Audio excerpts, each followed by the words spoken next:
ಒಬ್ಬ ಭಾರತೀಯ ಪ್ರಜೆಯಾಗಿ, ಕಾನೂನನ್ನು ಕಲಿತವರಾಗಿ, ಸಂವಿಧಾನವನ್ನು ಬಲ್ಲವರಾಗಿ BJP ಅಂದರೆ ಏನು ಮಾಡುತ್ತೆ ಅನ್ನೋ ಆತಂಕ ನಿಮಗೆ?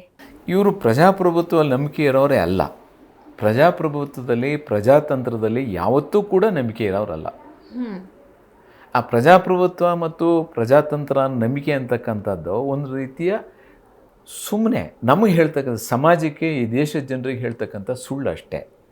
ಅದಕ್ಕೆ ಒಂದು ಕಾರಣ ಏನಂದರೆ, ನಾನು ಇದೇ ಉದಾಹರಣೆಯನ್ನು ಕೊಡ್ತೇನೆ. ಈ 100 ವರ್ಷದಲ್ಲಿ ಆ ಪ್ರೈಮರಿ ಯೂನಿಟ್ಟಿಂದ ಸರಸಂಘ ಚಾಲಕವರೆಗೆ ಯಾವ್ದಾದ್ರು ಚುನಾವಣೆ ನಡೆದಿದೆಯಾ ಅಂತ ಒಂದು ದಾಖಲೆ ಹೇಳಿ.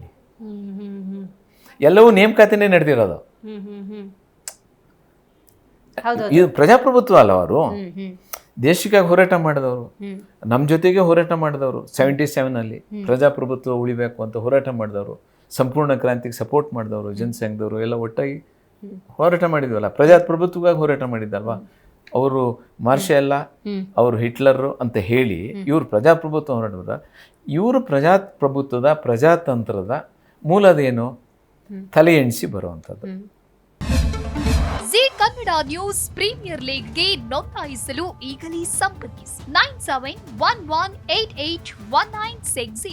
ಜೀ ಕನ್ನಡ ನ್ಯೂಸ್ ಪ್ರೀಮಿಯರ್ ಲೀಗ್ನಲ್ಲಿ ಫ್ರಾಂಚೈಸಿ ಆಗಲು ಈಗಲೇ ಸಂಪರ್ಕಿಸಿ 9711881959.